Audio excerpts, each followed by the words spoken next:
Are you ready? The Philadelphia Eagles are Super Bowl champions. I was right.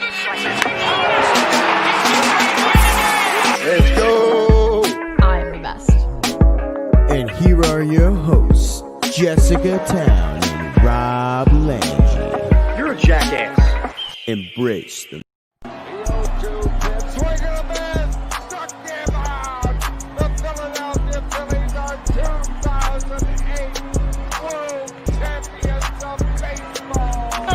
Sixers win it! Wow! Oh man, Embiid just posterized Russell Westbrook. You love the Philadelphia Eagles! Let me get a hell yeah! We did it, Rob. We freaking did it. We went through 12, 13 weeks of grueling Eagles season. At least on my end, Eagles season is officially over. It is now time to talk about the Sixers. Jesus. Eagles off. I'm just like so revved up. I am so revved up. Let's go. We are talking Sixers. We are doing our season preview tonight. And joining us tonight is my girl, Jess, for the first time joining Party on Broad. Follow her on Twitter at RunThisTown13. What's going on, Jess? You know, trying to not let the Eagles ruin my Christmas and get excited about the Sixers. That's all we can do right now. It's all you can do. Thank God that Christmas is on a Friday. So it's like they're almost the furthest time away from an Eagles game, and they still haven't played yet this week. Like, they could ruin the 27th for me. I don't care about the 27th. So, this is good. This is good. I care about the 27th because it's Dallas. But hey. I'll care about God, we made it. We finally have made it. The Sixers regular season begins tomorrow night. Tonight, we're going to do our preview. We're going to talk about the top takeaways from the NBA preseason. We're going to talk about our biggest surprises and do a little outlook. We're going to do a little season outlook and predictions moving forward. Also joining us tonight is my man, Rob, the voice of the people, Philly_Madness. What's going on, man? Hey, I'm just glad that I could talk about a team I'm excited about, that I don't have to force myself in the debates. And I know someone will either do it as a joke or not, but someone's going to try and make me mention a certain quarterback in this town today. And I really don't want to. I'm so over it. I'm so done with it. Our boy, Jess's boy, my boy, Rob Motti, finally put to bed this whole argument that's happened all week when he basically said, stop saying Carson leaked this. This was not Carson. So that's over and done with now. And with that, on to the Sixers. You know how you said someone's going to make you talk about it? I did it. You did it. It was you. You I did couldn't help it. Listen, you did it to yourself. every week I'm like setting up for Voice of the People. I'm like, all right, I'm going to do something. And then some dummy has to run their mouth about Carson Wentz like Ryan Clark did yesterday and now Tiki Barber did. And now I'm like, all right, now I got to go back and do this again. Like, I don't want to do that anymore. I want to talk about Sixers. It's just exhausting because no matter what happens, we're going to be in the same position, having the same conversation in 3 years, no matter who they decide to keep here as the quarterback. So it's here it is. This is what they do every couple of years. They decide to do things like this. We can go back to drafting Kevin Cobb before McCabb was done, and we can literally go through it quarterback by quarterback. Kevin Cobb, Michael Vick, drafting Nick Foles, back and forth, trading Nick Foles for Sam Bradford. Sam Bradford's a starting quarterback. Then they trade up, draft Carson Wentz. Then they're like, no, but Sam Bradford's the starter. And then they trade Sam Bradford. And then Carson Wentz is a starter. And then Nick Foles wins a Super Bowl.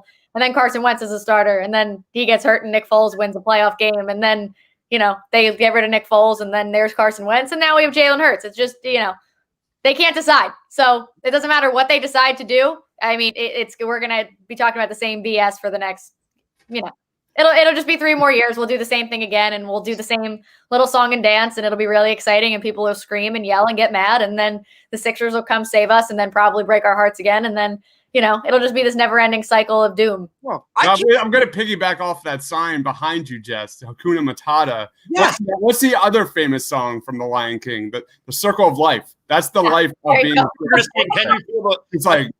Can you feel the love tonight? And I was going to say no.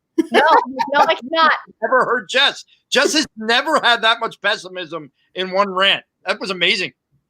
I mean, the Sixers play tomorrow. Let's be prepared, guys. Let's go. There we go. Through the whole thing. I think we're right. Songs now. Ty Book says Sixers, thank God. Yes. Amen. Coyle says today, Junior, little Adam Sandler joke. Dude, I just got home from work. Give me a freaking break. We're winging this thing. You streaming the game? No, man. We're not streaming the game tonight. That's an insult. All right, let's get the show started. Let's talk about our biggest takeaways from the Sixers preseason. Man, I got to go straight to that Sixers bench. I know it's only been 2 Sixers NBA preseason games. However, we can overreact on 2 freaking Jalen Hurts games. So I'm going to do it anyway. So I think the Sixers bench has been the most impressive during training camp, during preseason, watching Shake Milton, Tyrese Maxey develop in the pick and roll alongside Dwight Howard is the most fun storyline moving forward this season.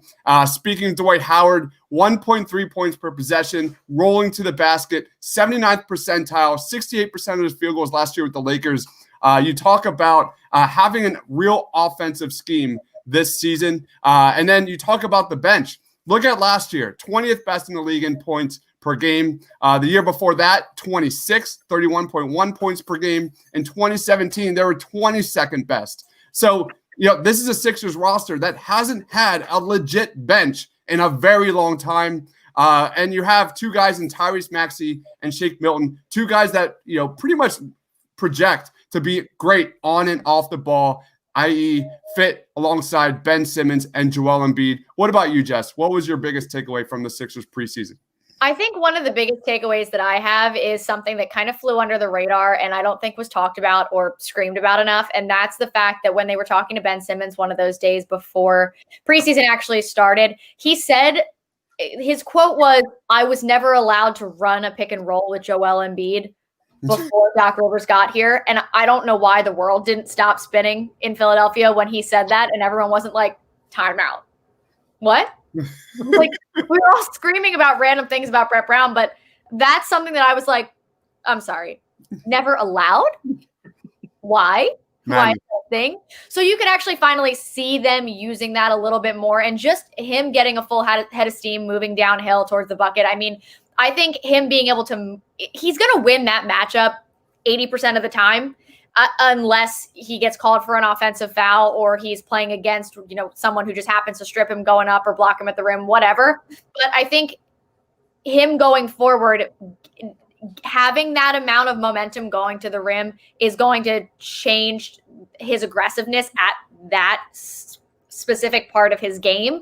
And I think one of the biggest arguments I have about him at this point has nothing to do with the jump shot. It's simply that he can win 8 to 9 out of 10 of every single one of those battles, and sometimes it isn't aggressive enough for me in that situation. And I think him moving as fast as he can and as athletic as he is towards the hole a little bit better, I think he's going to have a little bit more of that in his game, and he's just going to be dunking on people left and right. But then he also has the confidence that when you have guys around you like a Seth Curry or like a Danny Green or, even like a Shake Milton out there actually ready to shoot, and knowing that it's going to go in and not something stupid is going to happen, the lane's just not going to be as clogged for him. If you think about that first game, Joel Embiid was wide open on the elbow like 3 or 4 times, just hitting wide open shots with no one even remotely near him. And if that's something that is created by running a pick and roll with Ben Simmons and, him taking too much attention all the way to the glass with him and Joel Embiid's just hanging out wide open, I don't care where the points come from as long as they come from somewhere. Yeah. Austin Krell says, holy hell, the Eagles broke death. They're trying so hard. They are. It makes me angry that I'm angry. It's like, yeah. Talk about circle of life. I woke up Sunday. They're 4-9-1 and they make me lose sleep. Yeah. Coyle says, mind blown about the pick and roll. The Sixers didn't do much pick and roll. There was a very small sample size last year with Ben Simmons. They stopped it, and then they did it in the playoffs versus the Celtics. Too much, too late, and that's really what it was. Go ahead, Rob. Voice of the people. You're up. Yeah, well, first of all, what you said about the bench is 100%. If that second unit is as bad as it was last year, you're not going to win a lot of games. But I'm going to go to leadership in the locker room, and listen, Ben and Joel are two guys that you want to see take that role, but I think we all forget how young they actually are, right? I mean, both guys are actually pretty young, but to go out this offseason and make two under-the-radar moves in Danny Green and Dwight Howard, in the sense that both guys just won the title last year. Both guys were in a locker room filled with leaders and they saw what it took to be a championship team. And you just listen to them when they speak. You listen to Danny Green when he's interviewed. You listen to Dwight Howard and how he's taken a kid like Maxey under his wing. I don't think, and I know it's the NBA, but when you can have that in the locker room, on top of, by the way, the leadership of what has been, in my opinion, they put together one of the best coaching staffs in the league. When you talk about Doc and Yeager and Sam Cassell, you got a mix of former players in there. You got guys that know their role. One of the big things we've said about the Sixers coaching staff in the past, who coaches what, whose fault is it this, whose fault is it that? You have a coaching staff ready to succeed here. And then when you can bring in two leading veterans, specifically a guy like Dwight Howard, who, let's face it, was a bit of a prick early in his career, right? Who can take Joel Embiid under his wing and teach him the maturity level that Dwight had to learn the hard way. That, to me, is going to be so huge for this team over the next 72 games. So I am thrilled. Like, look, I love Seth Curry, and we'll talk about Seth Curry, but the Danny Green and Dwight Howard additions, I think, are going to prove vital to the success of the team this year. All right, before we talk about Shake Milton, though, I want to tell everyone here, if you haven't seen the madness with Tyrone Johnson talking about Sixers basketball, after this pod's over, of course, go watch it. Go check it out. Some of the best content you will ever find here about the Sixers on YouTube. Let's talk about Shake Milton. This guy was the darling of Sixers training camp, and sure enough, has been outstanding in his two preseason games, facilitating the pick and roll. For me, like the question is, should Shake Milton start or come off the bench? That is the top storyline coming out of this Sixers preseason. For me, I don't think it honestly matters. I think Shake is due for a huge year, whether he's coming off the bench or starting in that starting lineup. You put him in the pick and roll, he's going to thrive. He averaged 0.994 points per possession in the pick and roll last year, 67th percentile. You want to throw him off ball in the catch and shoot, let him cut to the basket, 46.3% in the catch and shoot last year. He's been around 45% his entire career from SMU to the Delaware Bluecoats. And then you look at how Doc Rivers has had this immense success with Crawford, with Lou Will. I think having a clear role for Shake Milton to start out the season is the way to go for me personally. Is there a world where Shake Milton is probably starting as the season progresses down the road? Absolutely. Is there a world where Shake Milton's starting in the playoffs? Absolutely. Is there a world where this guy's actually on the court with 5 minutes left during crunch time in the fourth quarter? Absolutely. But as of now, I like the idea of Shake Milton off the bench. At the end of the day, floor spacing is everything. And I got to give as many possessions as possible to Seth Curry, to Joel Embiid, and just give Ben and Joel the most spacing they can have as possible. What about you, Jess? I agree with that, but I think one thing they have to keep in mind is that Seth Curry in his career has been at his best when he averages around 25 minutes a game. So as long as they're still kind of keeping him in that amount of time, that's when they need that's what they have to make sure kind of stays. They have to make sure that's what happens, and they can't overdo it with Seth Curry. So as long as Shake Milton is coming off the bench and Seth is only still playing those 25-ish minutes, and I think kind of using them in an interchangeable role is probably going to make the most sense. I'm fine with him coming off the bench as long as they don't expect too much from, I think Seth has earned his way into a starting lineup in the NBA. I think there are plenty of starting fives he could be a part of in the NBA, but I think they have to just keep in mind and do what's best for who they are as players to get the most out of them to actually help this team win. And if this was like a Lion King themed podcast, Scar has officially arrived. What's up, Austin? I have one comment to make, just one, and then I'm leaving. I feel like Rob has become the guy, like the old man, like coming out of his house in like the boxers and like the slippers with like a bathrobe, a wife beater. The wife beater has like some like 3-day-old spaghetti sauce on it. And the kids are just playing on like right out in front of his like right out in front. The people on Twitter are the kids playing right outside of like his gate. And he comes out and he's just like, "Get the hell off my lawn," and goes back inside. It's become that for Rob. So are you saying he's the Gran Torino of TPL? Yeah. Right? Maybe not as racist, but definitely not as racist.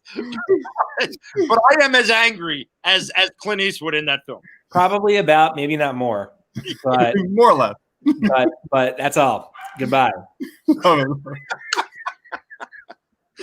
listen, Man. He's not wrong. I mean, my anger level is on Twitter, which is why starting the Voice of the People when we did was like the perfect timing for me, because it just gives me that like 12 to 15 minutes to just let loose on them, because I'm so annoyed with people. But I want to get to Shake Milton now. I'm all off my game. Our man Austin came in. People get off my lawn, damn straight. Get off my lawn. I am a firm believer in Shake Milton as your bench guy. You know, I think the perfect role for a Shake Milton would be Lou Williams light. I'm not going to expect him to come in and be Lou Williams, but if he could be that type of guy, and I think from everything Doc says, that's how Doc wants to use him. I think he's better in that role. I don't necessarily love Shake. I'm not saying that he can't, but I don't love him in the starting lineup. I like Shake being a guy that comes off the bench, providing a little pop. And I know people say, well, yeah, but what about Seth Curry? But like Jess said, I think Seth is at the point of his career where he's earned this moment to start. Mm-hmm. He's not going to play 40 minutes a game or anything. He's going to play 25, 26, 27 minutes. And I just think Shake has that Lou Williams type of dynamic where, listen, Lou, you know, when he was young and they tried to start him at times, it never really worked. But Lou Williams off the bench was just another type of player. And I think that's who Shake is. And I think that's who Doc wants him to be, which is why I'd be stunned if Shake is anything but the sixth man for this team. There's been a lot of positives this preseason. There's a lot more floor spacing. The bench is looking great. The pick and roll is working. And that's where kind of the weakness is of this roster. Who's your shot creator? Who's your guy with 5 minutes remaining that's going to get a bucket if you need a bucket? And I think Shake could develop into that guy. Obviously, he needs to improve his defense. But I think Shake Milton could be that guy. He could be that guy. And I'm expecting a huge leap from him this season, and it's just crazy. Talking about Shake Milton as being this potential sixth man of the year, man. Like just a few years ago, I was watching this guy in Delaware, and it's just insane. This is what it's all about. I'm just floored about Shake Milton. I've been a Shake Milton guy. You know, Rob, you know, I am that fan that loves the fringe guys. I like the guys who like earn their way. Blood and sweat and make the roster. That like Greg Ward, those are my guys. Norvell Powell was my guy last year. I'm still searching for my new Norvell Powell. I don't know where that's going to go this year. We'll see. All right, let's talk about what was the biggest surprise for the Sixers this preseason. Mine, and you touched on it, Rob, and I'm so happy you did because it's more off the court. And I'm talking about Dwight Howard being a mentor. What the fuck, man? I admittedly didn't watch a lot of Lakers games last season. I'm an outsider. I was psyched about the signing. You can go watch our reaction pod when Dwight Howard signed with the Sixers. We were live during that time. But, man, all I knew was this guy had an attitude. He was going to be a problem in the locker room. I could not have been more wrong. Dwight Howard has been extremely positive for the kids, especially Tyrese Maxey. He's really put Maxey on a pedestal when it comes to defense. And I'm just extremely excited to see what Dwight Howard can be on that second unit and really have that positive presence in the locker room, and not just on the court, interior presence on the court. But that was totally out of left field. And if this guy can be a pick and roll mentor for Joel Embiid moving forward. Eastern Conference, man, watch out, baby. Let's go. What about you, Jess? I don't know if it's necessarily a surprise, but I mean, obviously we knew we were going to get a little bit of a different kind of offensive scheme and offensive mindset. It was going to be completely different from anything we've seen over the last 7 years. And it was so refreshing. And I just think the amount of relaxation that I could actually feel while sitting and watching a basketball game, I think that was surprising how wonderful I felt just watching Sixers basketball. Like, after the way that they broke my heart 3 months ago, I didn't think I would be so happy watching them play basketball again. Yet here I am. Like, I was elated over 2 preseason games, and there was absolutely no reason I shouldn't have been able to like focus on work at noon on a Tuesday because of a Sixers preseason game after they had just gotten swept by the Celtics 3 months prior. Like, there was no reason for that, yet that is exactly what happened. And I couldn't focus on anything, and I was so unbelievably excited to be sitting in front of my television watching Sixers basketball. The Sixers were like in that Phillies tier of like, I don't want to talk about it. Like, it is just straight depressing. What about you, Rob? What's your biggest surprise? Yeah, when the Sixers drafted Tyrese Maxey, you had hope for this kid, but everything I have seen from this kid has me so excited to watch him. Personally, I think he plays a role, and I think he plays a role right away. I do think he gets minutes. I do think he can be very successful. One of my bold predictions is he makes the all-rookie first team this year. Nice. I know that's crazy to say, but, when you talk about some of the guys that are out there, but, when you talked about this draft, we talked about the top of the draft being a little wishy. I think this kid, in the role that he's going to be asked to play here, is just going to be perfect for what they need of him. I think he's so quick. His first step is so quick. It's you weren't sure how it would turn at the professional level. And I know once again, very small sample size, but he's so quick. He's confident. Okay. Right. All we've been saying about Jalen Hurts is the moment doesn't look too big for him. The moment don't look too big for Tyrese Maxey. Yeah. And with the leadership around him and not having to come in and play 30 minutes a game because of all the other guards you have here, I think it suits him well to do what he's good at and develop those areas of the game that he needs a little strength in. And his defensive prowess is going to be something that we love in this city. So Tyrese Maxey to me was my biggest surprise. No, it was not Tony Bradley's plus 23 the other night, but Tony Bradley, baby. And then you wanted him traded the next night. I didn't want him traded. Get out of here, you fraud.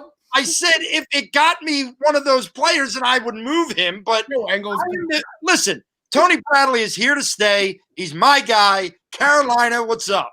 Oh, painful. All right. Let's roll on to our 10-man rotation predictions. I'm not going to list out the players. Who is out? Who is in? It's been clear that we're looking at a 10-man rotation for the Sixers out the gate. For me, the guy I've got out is Matisse Thybulle, mainly due to like your man, the emergence of Tyrese Maxey, Rob.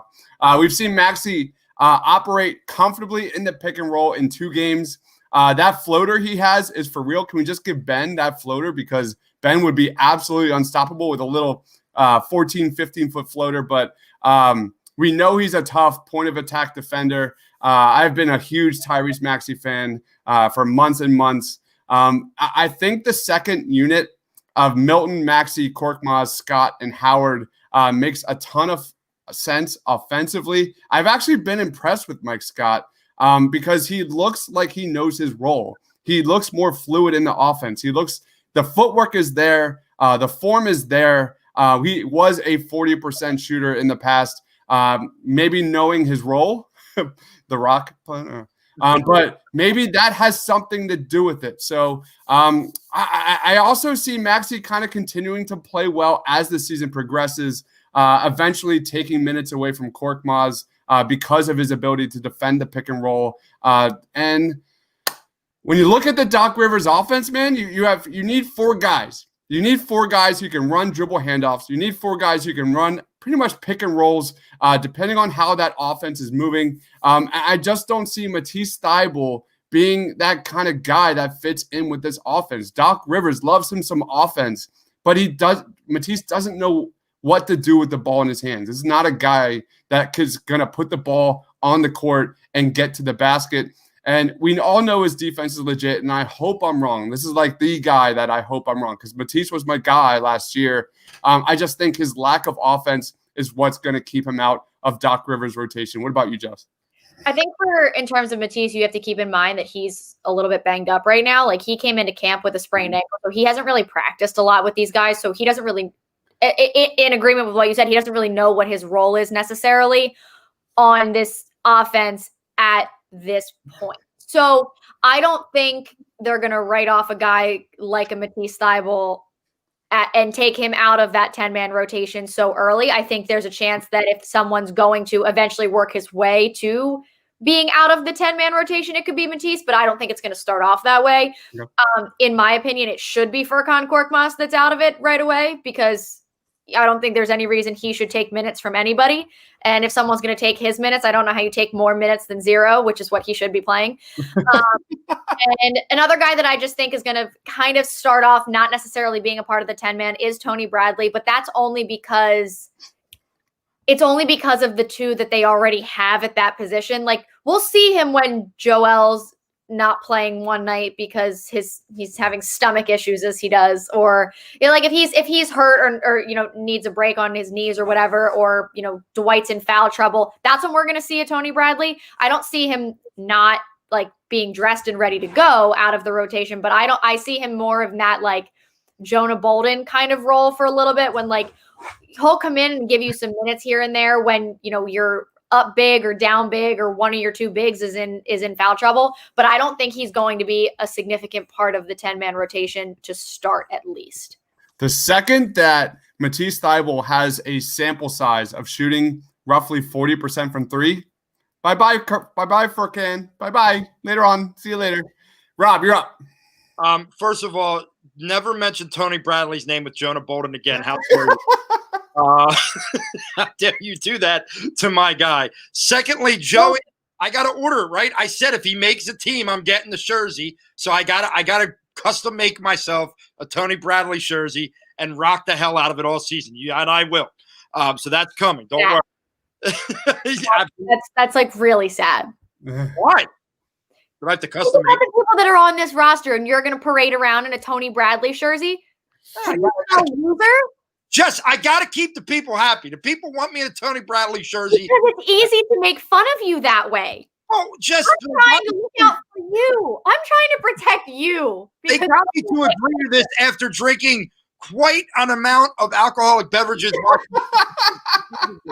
sounds like a huge problem. I agreed to it, and now you can't go back on a bet. You just can't. This, you know what? If you were ever to go back on a bet, this is it. This Tony is the Bradley fan club. Who's coming with? We have Furkan's biggest fan right here, Nadir. Thanks for joining. The worst player. Have you ever seen a player step out of bounds more that's not 12 years old? His feet are massive. They're massive. Thiago got mad at me when I said that because like his feet are big. I was like, you still need to know where you are on the floor. Quite literally, shut up. There's no reason an NBA player should step out of bounds more than an absolute middle school basketball player. There's no reason the guy who was supposed to be our shooter should be 0 of 7 from the floor in 4 games. 4 games against the Celtics. You didn't take 1 shot in game 1. 1 shot, not 1. And you know where your points came from? You scored 3 points, and that's because you were 3 of 5 from the free throw line. That's unbelievable garbage. Yeah, no, you do not deserve minutes on the Wells Fargo Center floor. He's going to get minutes. He's going to get minutes. I know, and it's disgusting. Well, here's where I'm at. So I agree with Jess that I'd rather him be the odd man out, but I also agree with Dibes that I think Thybulle is going to end up being the odd man out to start. Now, I don't think that, I think you're going to see a lot of different combinations at the back end of that 10-man rotation. Yeah. You know what? I sent you the link. Turn it off. That's her boy. That is literally her fiance in the other room. Taking shots. You love saying some Furkan Korkmaz. I love it. But listen, to me, Furkan should only be, if he's going to be in your rotation, should only play about 15 to 16 minutes. And here's the thing. Maybe Furkan's better when he's not the only shooter on your roster that you have to count on him, right? The fact that you have – I don't know, and I'm not saying he is. Jess, you know where I stand on Furkan. I've stood there for a long time with you. I just think Doc likes him enough where he's going to be in the rotation to start. You know, I'm upset that a guy like Terrence Ferguson, I just don't see where the spot is for him right now. But Matisse's minutes. Yeah, I mean, that's what it's so, listen, I think that the fact that Maxey looks a little more ready than we expected has kind of changed the plan. My assumption early on was he was not going to be in. I don't think there's any way he's not in the 10-man rotation right now. Yeah. And I agree. I think if Tony Bradley's a guy, you might see him a couple minutes a game unless Joel's sitting out or Dwight's in foul trouble. Or maybe Dwight needs a rest night. And Tony Bradley becomes your backup center. And Bradley's boys, there's two of us now. Me and Chris are in Bradley's boys. Want to join us. We're forming a posse, and once they start letting fans back into the stadium. That's the lamest posse of all time. No, the lamest posse of all time. No, the lamest time was one for Robert Covington where people actually traveled to see him when he was on another team. That shit was lame. Okay. Robert Covington was just traded for multiple first-round picks. So who's the idiot here? That was the dumbest trade ever. You are the idiot. Dumbest trade I've ever seen was that one. I love Robert Covington, man. You're literally talking to that. Where Robert Covington would play really well right now? Right here on this team. Right here. You know who's nothing to do. I want nothing to do with him and the Folesian Society and Wentz haters all in the city at the same time. Look, I can't have it. I thought about it I didn't think about it for the last 30 minutes. It was out of my mind, and you just ruined it again. Well, that's what I do. I ruin things, Jess.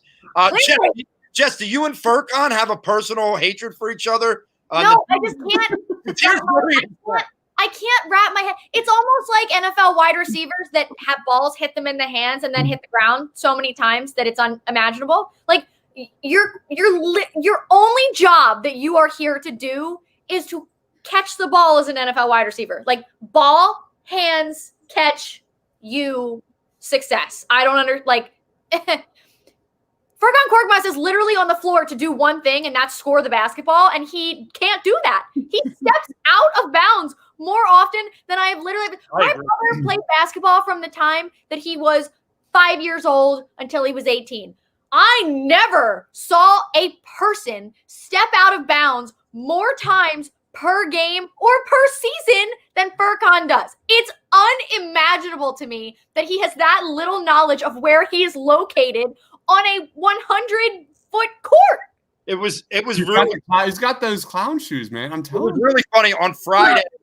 On Friday, I didn't get to see much of the game because we had a function, and but at one point I looked on my phone and I was following the play-by-play, and it literally says Furkan Korkmaz steps out of bounds. I was like, "You've got to be kidding me!" That I look down and the first thing I see, stepping out of bounds again. I went, watch, he's going to step out of bounds. And Joe goes, no, he's going to make it. And then all of a sudden you hear the whistle, and I was like. No, yeah. But unfortunately, I think he's in the 10-man. And you brought up Mike Scott, Dibes, and I think everyone keeps talking about, Tobias under Doc. Mike Scott played under Doc. And I think, once again, Doc is looking at these couple guys that he had before and saying, hey, what were they able to do successfully for me? That's what I want him to do here. And I think that's what you're seeing out of Mike Scott. I know Tobias still has to come around, make quicker decisions, all that kind of good stuff. But I think that's where Mike Scott can play a role. And I'm okay. Look, as long as Mike Scott does not look as atrocious as last year, I'm okay with him in the 10-man rotation. But if that's the one we end up seeing again, he needs to go out and somebody else has to come in. Regarding his confidence, just Mike Scott seems to be locked in. Going back to Tobias, it's easy to forget that Tobias shot 41+% from three in 2017 under Doc Rivers. He shot over 43% from three in 2018 under Doc Rivers. So the amount of floor spacing the Sixers have on this roster is a breath of fresh air. You go back to last year with Brett Brown. We're gonna grow a Bama. Furkan was your only Bama. Like that was the only thing. Like Shake was a great success story last year, but really like Shake wasn't in the plans. Move for that guy was like kind of killed. He started out the year so injured, and the fans killed him. I was always a bit of a Shake fan, but and I like this comment by Anthony Hands. The only player in the Eastern Conference that can defend KD is Ben Simmons. You know what? Like this makes me think of how many great guards are there in the Eastern Conference? A lot. What has been the Sixers' Achilles heel is defending the pick and roll. You've got Ben Simmons defending KD.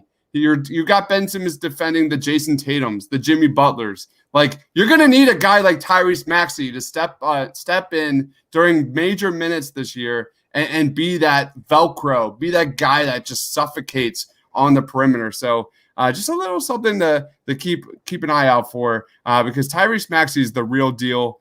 Nadir says Doc has been mentioning Furkan's name all the time. I think you're right, Nadir. I like whether you like Furkan or not. I agree with Rob though. The less Korkmaz, the more Korkmaz. If that makes any bit of sense, I think anywhere between that 12 to 15 minute range is the best for the roster.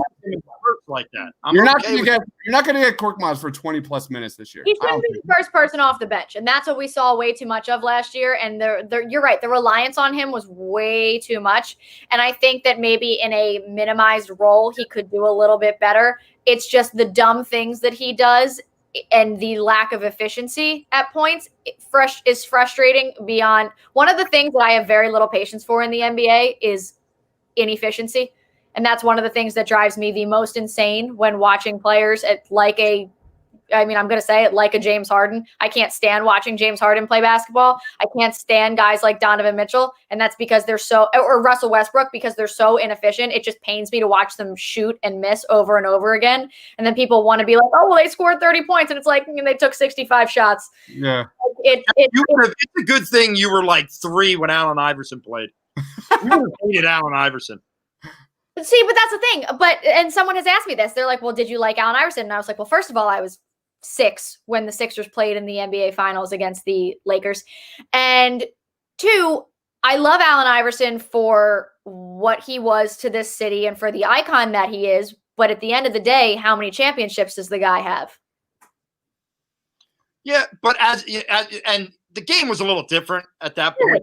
But that way is not it's not sustainable to win. You can look at everything that the Rockets have done, and yeah, James Harden can win scoring titles and win MVPs. But like, I really could give a shit if you're winning MVPs if you're not bringing home some titles. Like that doesn't matter to me. I don't care about winning MVPs. I care about like banners in the rafters. I think context is really important because I was like literally 6-7 years old when I went to see the Sixers play in training camp. I lived through the muck of the Sixers when they were terrible through those early 90s, mid 90s. And was it entertaining? Absolutely. But I agree, Jess. There's a certain formula to winning, and you don't win with a player shooting more than 30 times a game, right. I.e. the elephant in the room, which is everywhere on Sixers Twitter. Let's go to comments. Comments are rolling. Thank you, everybody here for commenting. Please like, please comment, please subscribe. Thank you, everybody here who is watching. We got Nadir. Why is Jessica hating so much? Isn't it personal? And Nadir says Jessica makes sense when she's quiet. Let him have it, Jess. Let him have it. Yes, we want you to go after him right now. You can probably learn how to spell quiet. Yes. Yep. All right. Let's go on. We got the Bradley boys in the house. We got the Bradley boys. Eyes Above is a regular commenter. Thank you. It says, guys, much love. Can't wait for tomorrow. We will be live streaming during the Sixers game tonight or tomorrow night. Man, we got like 3 pods. So if you love Sixers, we got back-to-back pods starting at like 5:00 tomorrow. Wait a minute, Mark Wenger, FNM Sixers training camp's the best. Were you there, Mark? Because I was there. Sean Bradley. Training camps at F&M. Yeah. So My brother goes there. That's hilarious. no way. Yeah, I didn't know that. That was totally- before I was born. Yep, Sean Bradley, the greats, the greats, the Sixers greats, legends of like Hersey Hawkins, you name it. The list goes on and on. Was Lucius? What was his name? Was it Lucius Harris playing back then? Was that the guy's name? There were some. Lucius Harris was a little bit later, I think. Later. A little bit later. You know what I heard? Someone mentioned Dana Barris's name as the highest three percentage Weatherspoon in history. You mentioned it when we did the trivia the other night. Yeah. So Dana Barros. Unbelievable. Right. We've got some comments. I've been watching the Nets, and it's clearly time to train for James Harden. Absolutely not. Get out of here. The Warriors team is so bad. Yeah. Is it? Steph Curry's your leading defender right now. Your only chance, look, don't get me wrong. This Brooklyn team is good. And when you talk, like, we're talking about how good the second unit is for the Sixers. Holy shit, the second unit for the Nets could start a lot of teams. Yeah. But you need Ben Simmons to guard Kevin Durant because they have who else is going to do it? And plus, you're going to need other guys. But don't even stop at Kevin Durant. I mean, they need Ben Simmons to guard a combination of Kevin Durant and Kyrie Irving because no one else is going to be able to do it as effectively. They need Ben Simmons to guard Jimmy Butler. They need Ben Simmons to guard Chris Middleton. They need Ben Simmons to guard Victor Oladipo. They need Ben Simmons to guard Jason Tatum. What? Talk about what Jason Tatum did in the God love him. One of our very good friends, Sean. Rob, you and I have talked about Sean. Yeah. My friend Sean, born and raised in Philadelphia, is a Patriots Celtics fan. It's the weirdest thing I've ever come across in my entire life. It's very strange. I don't have words. I don't have reasons. It's a birth defect. I don't know. But he told me to stop talking earlier, and it didn't end well for him.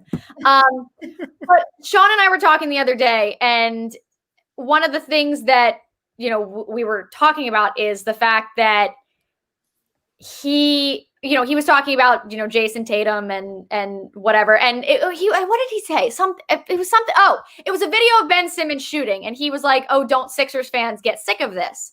And knowing that I would see it, which is naturally where that went. And he said something like, they do this on a yearly basis. We already know he can't shoot. And I said, who else doesn't shoot when Ben Simmons is on the floor, with a nice little gif of Jason Tatum. And really, I mean, Ben Simmons, when he goes, Tatum still had 25 in the last matchup versus Ben in Boston on February 1st. Jason Tatum was 24 for 72 from the floor versus Ben Simmons last year. The Sixers won 3 of those 4 games. And when they weren't playing Ben Simmons in the playoffs because he was hurt, you saw what happened. Yep. Jason Tatum goes off. Do I think the Sixers win that series with Ben Simmons? Probably not. But do they go 6 or 7? Yeah. And does Jason Tatum is Jason Tatum getting like the little videos of him comparing him to Kobe taking the ball to the hole? No. Like, you need Ben Simmons more than anybody realizes, and I thought some people would pull their head out of their ass when they got swept by the Celtics and realize how much they miss Ben Simmons. Apparently, the heads are too far up; they can't be pulled out. But I mean, if the Sixers were willing to give up Ben Simmons, the deal would be done already. Yes, James Harden would be a Sixer if the Sixers were saying Ben Simmons can go. We'll trade Ben Simmons. James Harden would be here. He wouldn't be throwing basketballs at rookies. Yep. I love this comment by Joe. Telling Jess not to talk is literally like lighting a fuse. Joe has known Jess for many, many years. Now, me and Jess, though, have now been doing this for 3 years together. I have learned very quickly never to stop Jess once she starts, because that's going to end it for me. So I agree 100% with that comment by Joe. Mark says, yes, saw Dr. J, Moses, and Sir Charles. Dude, I was that's such a strange location. I know. It's like in a high school gym. It was amazing. And I was born in 84, so I don't have any memories of that. No. But from like the late 80s, early 90s, I do. I still remember it to this day. Coyle says there's only one Bradley, and that is Tony TB13. Nadir, guys, I'll see you tomorrow. We'll see you during our live stream tomorrow. Nadir, he had to leave. He left. Jess. No. That's not like a hand problem. And Mark says Jess speaks the truth. Oh, And I'm going to piggyback off of everything you guys just said, because now we're asking which player on the Sixers is most vital to a successful season for the Sixers in 2021. It is beyond clear, for me at least, it is aggressive Ben. My favorite Ben Simmons is aggressive Ben Simmons. There are only 10 teams in the NBA last year that played at a slower pace than the Sixers, which is borderline criminal, knowing how good Ben Simmons is when he's pushing the pace, when he's going downhill. And we saw Doc Rivers make it very clear that the Sixers are going to be playing with a lot more pace, which makes complete sense considering they've got a new coach, they've got a new offensive scheme, and they've got a new surrounding cast. As the Sixers kind of figure out that offense this year with the DHO and Embiid and Curry and all that kind of stuff, I think Ben Simmons is the engine that's going to have the Sixers literally sprint out the gate. You look back, the Sixers were 19th and 24th, or 19th in pace and 24th in possessions per game in 2019-2020. In 2017, which is the model that we've heard Doc Rivers and Daryl Morey talk about again and again and again, you look back, they were fourth best in both those categories in pace and possessions per game. I think Ben Simmons, all signs point to Ben Simmons literally just dominating to start this regular season, which starts tomorrow night. And lastly, just has like this Carson Wentz narrative has gotten tired. Like, I just want to put to bed this narrative that Ben Simmons needs to shoot. He needs to shoot to be successful. I want to see real measured progress with Ben Simmons attacking the paint and getting to the free throw line. What I want to see is marked improvement from Ben. I'm talking from 5 attempts per game. I'm going to like 7 to 10 attempts per game. You look back to last season, this guy, Ben Simmons, he averaged around 7 free throws per game in a stretch in like January and February. Do you know how many points he averaged during that stretch? Over 22 points per game and finished nearly 63% of his field goals. Every time I see this like jump shot narrative, I just roll my eyes. And it's as simple as implementing an offense that gives Ben better opportunities to succeed near the basket and give him space. And it's honestly that simple. Like Rob, how many times have we laid out the game plan for Doug Peterson? Like, this is what you have to do. This is what it is for Ben. Get him to the free throw line, get him some confidence early to start the game. That's it. I want to see Ben Simmons taking that next step from third team NBA to probably second or first team. That's it. What about you, Jess? I'm totally with you. I'm a Ben Simmons person through and through and through, and I don't think anyone's ever going to talk me out of that or convince me otherwise. I mean, Ben Simmons led the league last year in 3-point assists, and think about who was shooting the 3-pointers. And I mean, people still want to argue that he should be the one shooting them, but like, again, I could give a shit where they come from as long as there's 3 points going on the board somehow. And I just think that he's a top 5 player in each category aside from shooting, but he's also extremely efficient when it comes to shooting. Like you just said, like that stretch, he was also shooting above 70% from the line at that point as well. So he had that stretch right before the season ended in March that he was playing extremely well. He was getting to the line a lot. He was playing aggressive. And that was also, without Joel Embiid. So they weren't clogging the lane as much because they had Al Horford and, the whole mess that was going on there. But I think being able to spread the floor, as we've talked about a million times, and him being able to find some of these guys that are actually going to take advantage of the other things that Ben can do well, the guys that can run with him, the pace that we're talking about, the vision that he has is unmatched. His defense, I mean, there's no player in the NBA that can guard 1 through 5 so seamlessly and effectively, but also be so efficient on the offensive end of the floor in every facet of the game. So I just think that without Ben Simmons, this team doesn't go. They can't operate effectively without a guy like Ben Simmons. And when you have a guy like Doc Rivers going, oh yeah, and by the way, that Magic Johnson vision that everyone's talking about, that's real. Like, when you have Doc Rivers' word is gospel as far as I'm concerned right now. Like, if he says it, I'm like, see, thank you. This is all I needed. Ben Simmons without Ben Simmons, this team doesn't go. So teams like, this is just an abysmal blowout, but I think that they compete better with the Nets because of Ben Simmons. Without Ben Simmons, the game's going to look like this. Like that's what the Sixers are going to look like against every team in the East without a guy like Ben Simmons. And I'm with you. I hope he takes a couple steps forward, improves from the line. Aggressive Ben is the Ben we need, but the jump shot conversation, it's honestly, it's a lazy take at this point.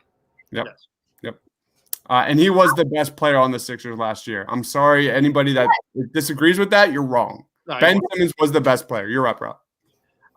Look, you obviously could say Ben. You can obviously say Joel, and they are the guys that are important. But for them to be successful, the guys that are now here to space the floor have to do their jobs and have to be successful at it. So what does that mean?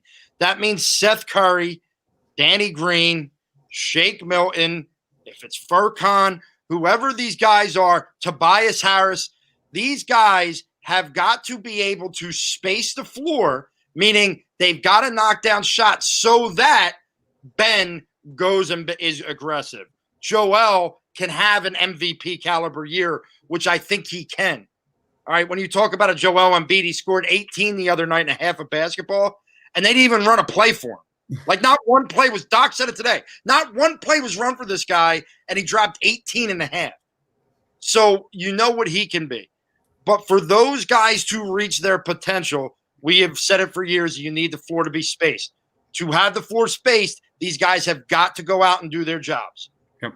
And if they do that, you're going to have a team that could be a 2 or 3 seed. If they struggle with that, well, now things might get a little bit tighter and all the issues that they've had in the past could come about. So where I agree with you guys 1,000%, the team runs through Ben.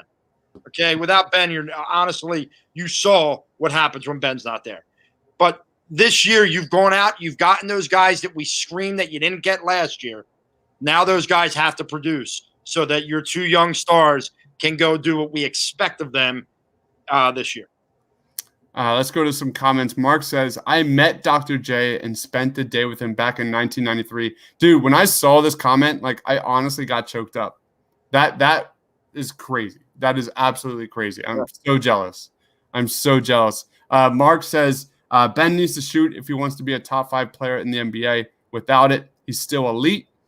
Mark says, I think the key to the Sixers' success, I keep saying Eagles because we've been doing this for 13 freaking weeks. God, doesn't it feel great, Rob? It feels phenomenal. I'm so happy. I haven't been happy in a long time. My poor wife.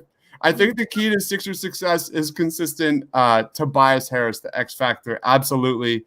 David says, thank you. I've been saying the same thing about Ben. He's going to be a top 5 player someday. Mark says, Magic didn't learn to shoot until the second half of his career. Ben Simmons made all NBA. If he does get aggressive, we can take the East. Ben needs to score over 20 a game, which is not that difficult if he stays in that. If he gets that mentality, if he hits that between the ears, if Doc Rivers can connect with him just to keep attacking, get him involved early in the game, set some plays for him early in the game, get him going. He just looked, and I thought he looked terrific during the preseason. And that was one of the most mind-numbing things during the Celtics and the Pacers game. We were live streaming during our watch parties. We were getting Ben Simmons haters in our comments. Like Rob said, always. It doesn't matter. If he doesn't shoot a 3, he sucks. He could shoot 40% from 3, and those idiots would still be saying the same thing. It's like a personality trait, honestly. It's the same minority faction who tries to run our stars out of here. They just can't help themselves. And I'm not meaning to bring it up again, Jess, but it's the same people who just pretend that Carson Wentz wasn't who he was, and just believe that this year means Carson is dead to the water. The same people that said after 4 games of Carson Wentz last year, oh, well, you can't tell anything from those 4 games, are calling Jalen Hurts a freaking Hall of Famer after 2 games. It's the narrative writers. That's who it is. It's the guys that want to be right on Twitter. Right. And it's the same ones that want to talk about the guys that won early in their career. Okay, who did Tim Duncan play with early in his career when he won? Who did Magic Johnson play with earlier in his career when he won? And they don't mention Michael Jordan, who it took literally putting a team and getting a new coach in here to go win. Yep. Imagine that. And again, Kobe was drafted out of high school, and he didn't go anywhere until he got a legit coach, which was, by the way, the same one that Michael Jordan. By the way, the most dominant big man maybe in the history of the game is Shaquille O'Neal. He went without Shaq until the end of his career. I mean, it's just one of those things where I can't even imagine letting Ben Simmons walk out of here and watching him flourish somewhere else. Crazy. The thought makes me sick to my stomach. The man was playing 0.5 the other night and dominating at it. Like I had the same thought. Sorry, Jess. I had the same thought this morning. Was the Eagles trade Carson Wentz and keep Jalen Hurts next year, and Carson Wentz just returns to form and looks terrific. And meanwhile, like Jalen Hurts is like an average quarterback. Like that is like my nightmare.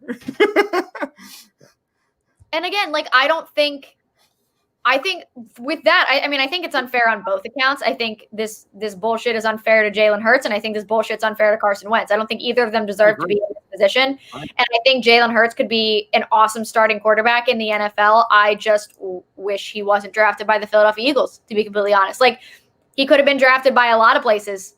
The Chicago Bears could have drafted him. The Jaguars could have drafted him. The Colts could have drafted him. There are a lot of places that could have drafted him, and he could have been able to sit for a year or just go and really take over his rookie year. But like, there's just no reason why this BS should be happening right now. Yeah. Mark goes, it was the Independence Day parade. He was with his wife. The open convertible, they stalled, and me and my drunk friends ended up pushing his car from 8th and Market to the art museum. Oh my God, that's an awesome. I need to know more about that. Amazing story. If that's not like true great Philadelphian, that's the greatest thing I've ever heard. That's awesome. I would love to hear more about that, Mark. Keep it rolling. We want to hear more. All right, let's get into our season prediction, season outlook for 2021. I can tell you Jess's before Jess does. Go ahead. Jess has the Sixers winning the NBA Finals. Doesn't matter. He may go 72-0. He might hit with 72. You want to know what's funny? I do have it written down right here, 72-0. It's right there. Swear to God, it's written down. All right. Go ahead, Jess. Floor's yours. Yeah. I mean, I don't actually think they're going to go 72. Maybe 71-1, but I digress. No, I think that they're going to end up being a 2 or 3 seed. I just realistically think that's kind of what's going to happen. I think the Bucks will still take the 1. I think the Nets will be 2 because I think Kyrie is bound to get hurt at some point and things are going to be weird. And I just think that I think watching Kevin Durant and Giannis play each other I don't know how many matchups they actually have with this weird, like, shortened season, but that 4 times a year could be a lot of fun. So I think Milwaukee, Brooklyn, the Sixers are at the 3, Heat at the 4, Pacers 5, the Celtics are at 6, the Wizards, and then I think the Hawks are going to actually be the ones to sneak in there this year. I don't think the Magic are going to do it. I think the Hawks are going to be the ones to get in. By the way, Mark is throwing bombs out here. This is nuts. They went to see a Nelson Mandela speak at Independence Hall, then they hung out with Julius. Like, this gets better and better. Greatest thing ever. 2 years before I was born.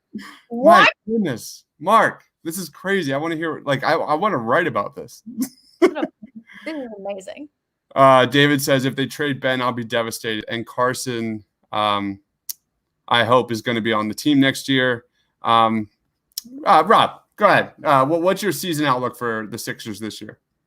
I think the Sixers are right in that 3-4 seed range. I think the Heat fall down a little bit. I think they're still a good team, but I also think they were a team that overachieved. I think Austin brought it up recently, or somebody brought it up recently.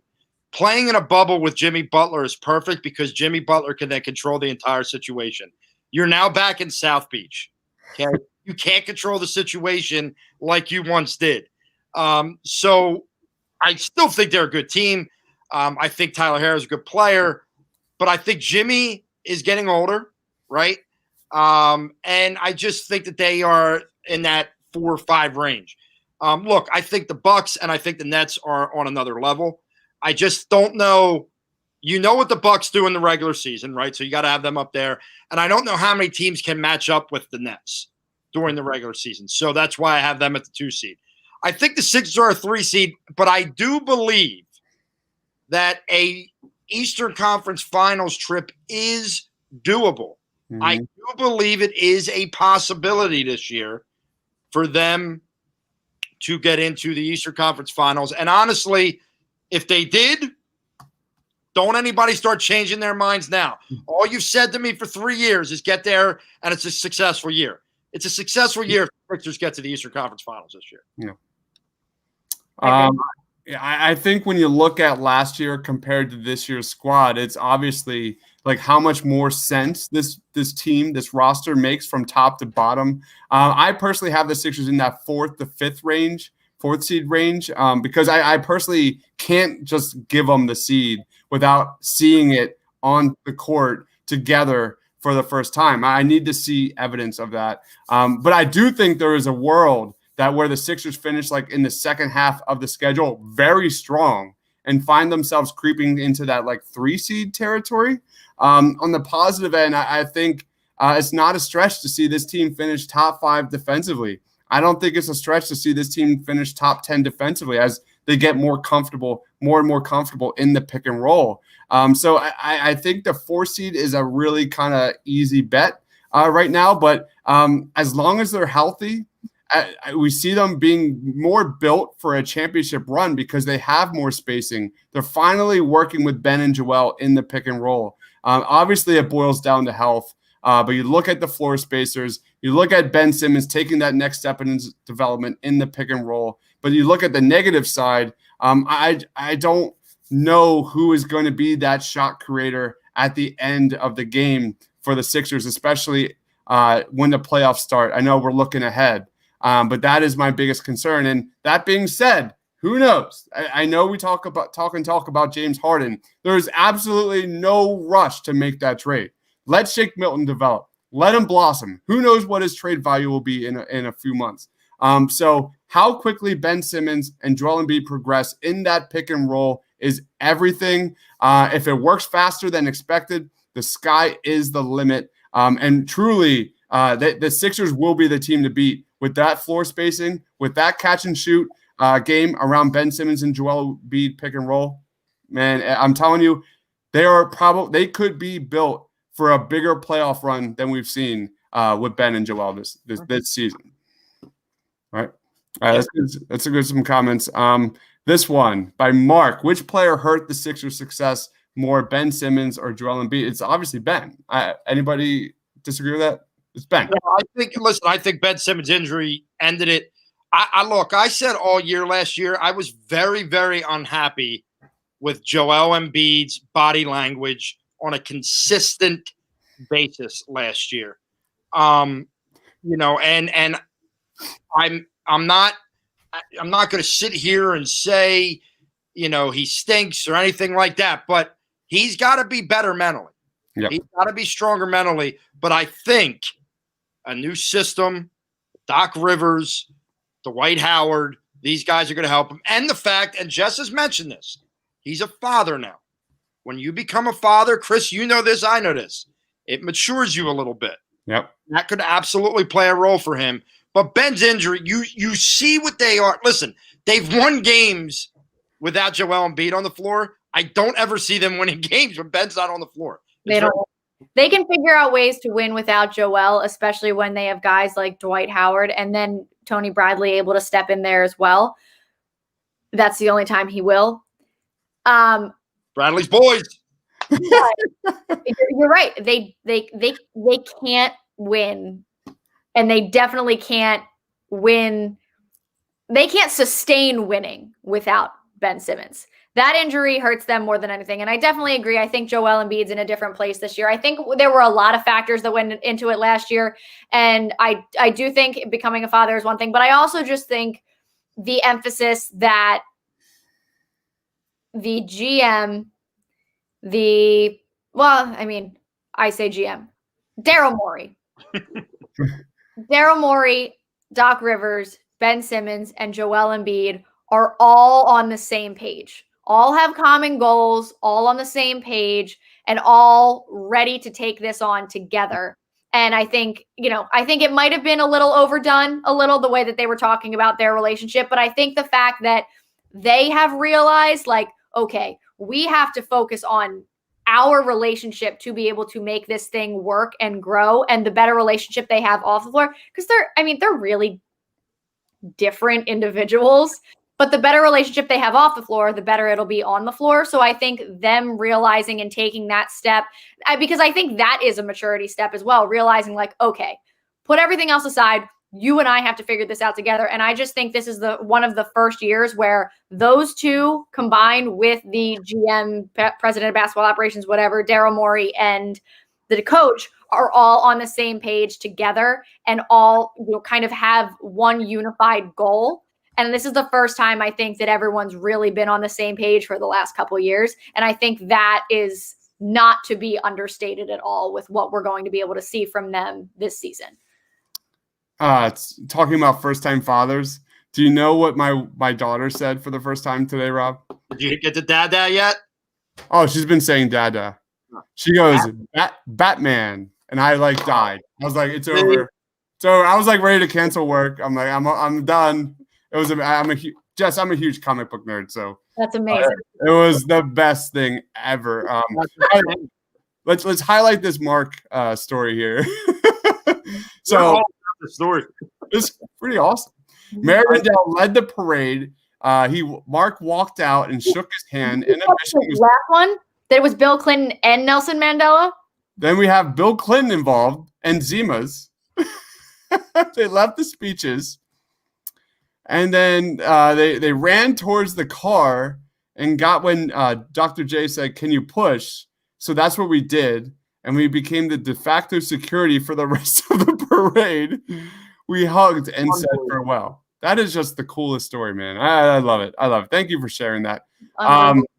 Here's a comment. Matthew says, do you like Tyrese Maxey this season? I fully recommend you go check out our Tyrese Maxey season preview. We did it last weekend. Goes in depth of what we expect from Tyrese Maxey. Long story short, we're very high on Tyrese Maxey. What do you think of Tyrese, Jess? I think this is the first time I've ever seen a Philadelphia sports team have an obvious choice right in front of them and actually take it in the draft. So I am over the moon ecstatic about it. And when, a guy like Coach Cal says, I don't know why he was still there and the Sixers stole him at 21, I'll trust that with my life, and I'm very excited. Yeah. David says, what do you guys think of Doc Rivers? Do you think he can make us better than Brett Brown? I mean, it's very, very clear that everyone on the team already knows the offense, already knows their role.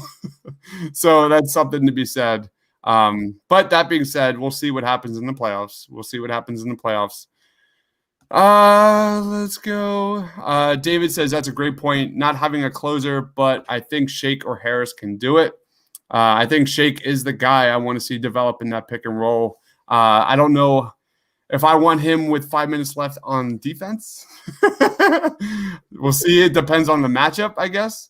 But Shake and him in the pick and roll, he's been terrific at it his entire career, and that's what's so attractive about him as a potential sixth man of the year moving forward. We've got a lot of comments. Let's go. Thank you, Kevin. And then Mark, another one. A funny follow-up the next year at my alma mater, University of Delaware. Go ahead. I also went to the University of Delaware. Yeah, that was when I started covering the Bluecoats at the University of Delaware. So a little fun. Yeah. The next year, Mo Cheeks was there, and I walked up to him and told him the story, and he just laughed and laughed and laughed. And the story helped him break the ice. That's awesome, man. That is ridiculous. Mark, you win the night. That is fantastic. That's amazing. Do you think we should trade Tobias for Zach LaVine? Any comments on that, Rob? I just think people are so quick to trade Tobias, and I'm just not there yet. I mean, I get it that people are a little upset, but let's give him a chance with Doc. You know, it's going to be hard to move that contract anyway. Give him a chance with Doc this year, and then, you know, look back. If it's got to happen, then it's got to happen then. But for I right think the leadership he brings is just not talked about enough. We already talked about how Ben and Joel are much younger than people remember sometimes, and Joel's just, I mean, he's just kind of a goofy guy, and Ben Simmons is a really quiet individual, and neither one of them are that vocal leader on and off the floor, and that's what Tobias is. Tobias's role last season was when they were, you know, when the NBA was shut down and they were working on figuring out how to get back to the bubble, Tobias Harris is the one that everyone credited with keeping the team together, organizing Zooms, keeping everyone, you know, involved and active. And, you know, obviously you see what Tobias Harris does in the community off the floor as well. And I just think that's, obviously people are upset about the contract, but like, it's not your money.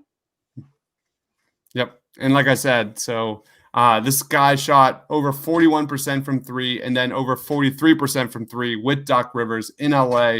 Let's see what we got first. I don't understand why we're all just in a rush to make a move.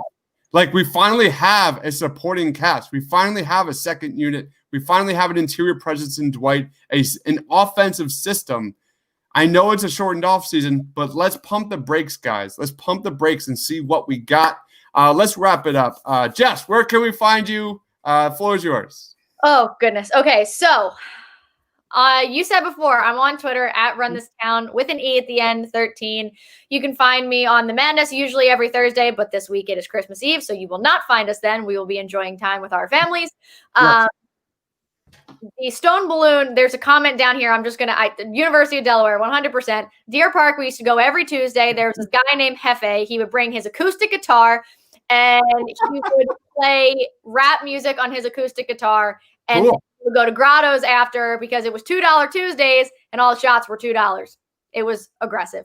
And the Stone Balloon was gone, and then it was rebuilt actually my senior year, so we did not actually get to go to the Stone Balloon very often. And that I did not know. That's crazy. I did not know that. But you can find me at Babes on Broad. We have an episode that actually came out today. We will be doing a Sixers pregame show tomorrow live at 5:00. I know it's a little bit early, but I have other things that I have to be at 6, which I forgot about until now or yesterday. So 5:00 Sixers pregame. We'll be doing a game a week for Sixers pregame. We'll be posting like a vote for the game of the week, unless they have a big matchup against the Celtics or the Lakers or something like that's going on. And then also Sundays, until the Eagles season is officially over, we will be doing Eagles pregame live. They play again at 4, so 2:45 on Sunday. That one sucks. That's where you can find us. Awesome. Thank you, Jess. What about you, Rob? So as Jess said, no madness this week. Sorry, it is Christmas Eve. But you could catch me here for my live in-game reactions. I'm sure I will have some adult beverages. I'll be going to the store tomorrow to make sure I have them, which means You better go now. as we all found out from the first Eagles game we did live, there may not be much more fun than the third and fourth quarter of a live reaction show with Rob drinking, because I just start saying random shit. So be ready for that. Voice of the People. I will put an episode out this week. I probably will record it earlier in the week and then put it out like on the 26th. But I've been throwing around an idea of my Christmas wish list since it is Christmas time. And I have a feeling I'm going to be wishing for a lot of bad things to happen to people, like people losing their jobs, people shutting up, lot of things that are going to make me, I might even call myself Scrooge. I'm going to wear my onesie pajamas for the show. So we're going to have some fun with it. You know, we're just going to have a great time. So look out for Voice of the People on the weekend. Happy holidays, everybody, unless you're coming back to watch us tomorrow when I'll say it again, but I'll probably be drunk and angry by then. So just be ready. The Gran Torino of the people. I'm not going to forget that, man. That is awesome. All right. We have a comment here saying, Matthew, I subscribe. he liked the show. By David. I'm going to continue to watch. Happy holidays. Be safe. Go Sixers. Thank you. So humble. Thank you. Anyway, this is the Painted Lines YouTube channel. Please be sure to like. Please be sure to subscribe. Tomorrow night, we've got the Faithful Fanatics podcast at 5 o'clock. Then we start the Daily Dose at 6. And then we've got our Sixers versus Wizards watch party at 6:30. And that will lead into our post-game show. Oh my gosh, I don't even know where to begin. I am so happy that we're actually talking about Sixers. It has finally come. Rob, I don't know if we're ever going to talk about Eagles. I'm just kidding. We're going to have an Eagles watch party this Sunday. We'll just join our therapy sessions. It just becomes a laugh. I think the best part about them, they are therapy sessions because I'm nowhere near as upset after they lose after we do a show. I have to. Yeah. Awesome. All right. Thank you, everybody here for watching. Make sure you follow my man Rob on Twitter at Philly_Bandits, the voice of the people. Check out my girl Jess at RunThisTown13. Thank you, everybody here.